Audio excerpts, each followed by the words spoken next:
The nursery used to feel like a sanctuary.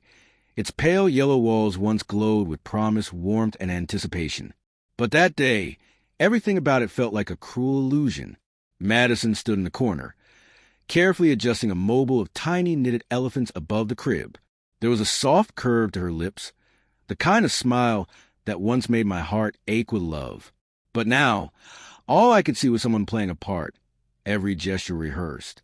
She'd insisted on decorating everything herself, saying she wanted it to be special, perfect, and maybe that's exactly what it was. Perfect, just not for me.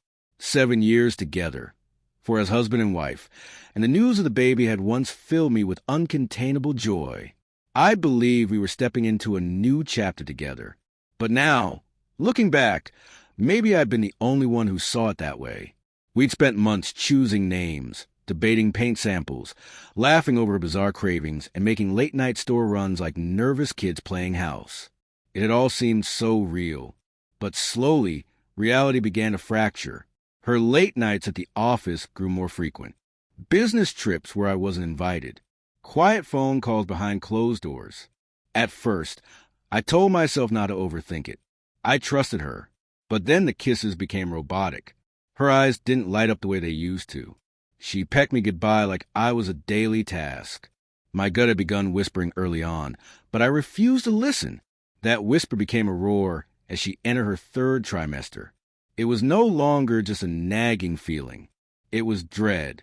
The idea of a DNA test came to me suddenly, uninvited, yet impossible to ignore. I hated myself for even considering it. I hated what it implied, but the doubt was already rooted deep. I ordered a home test kit, overnight shipping.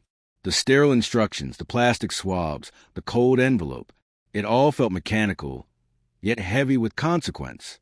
Sending it off felt like mailing away the last hope I had. The waiting was unbearable.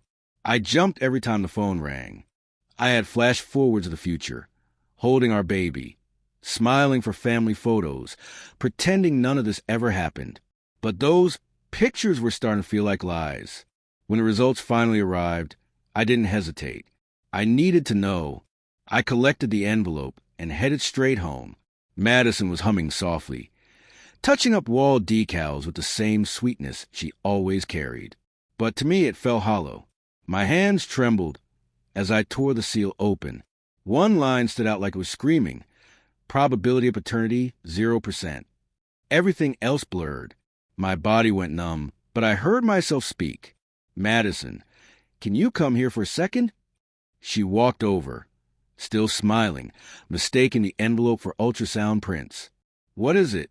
Are those the pictures from last week? She asked, her voice light. No, I said flatly. It's the DNA test results. Confusion crossed her face for a second before her entire expression collapsed. Her eyes scanned the document, again and again, as if repetition would somehow change it. Her skin turned ghostly pale. Then came the trembling. She collapsed to her knees, still clinging to the pages. I don't understand, she whispered. There was no defense in her tone, just fear, raw, exposed fear. I didn't feel the urge to comfort her. I didn't feel much of anything anymore, just a cold detachment, like I was watching someone else's tragedy unfold. You understand, I told her. This child is mine. My voice was steady, too steady. So who is he? Or do I have to start digging? She flinched like I'd struck her. Her eyes brimmed with tears as she choked out the beginning of an excuse. Something about being lost, confused, vulnerable.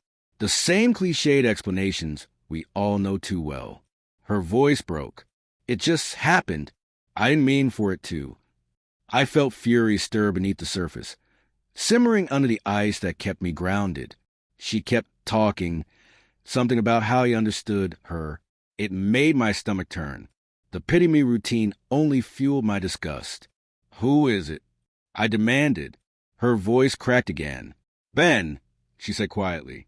From the gym. Of course. The trainer. The guy who texted her every night. The one I greeted a few times. Clueless that he was sleeping with my wife.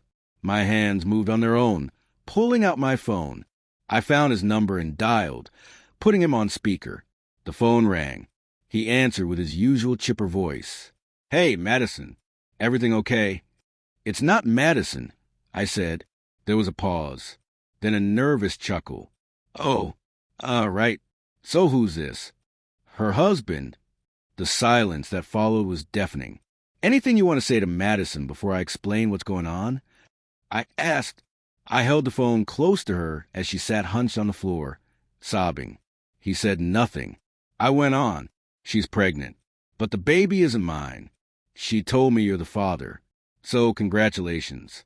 You're going to be a dad." He stammered something unintelligible. I cut him off. "Don't worry. I'll give you a heads up before I make it public. You and Madison can explain to your families why you'll be co-parenting a child born from betrayal." I let it hang in the air. Then I laid out the terms. The house? She'd be signing it over to me. The lawyers were already briefed.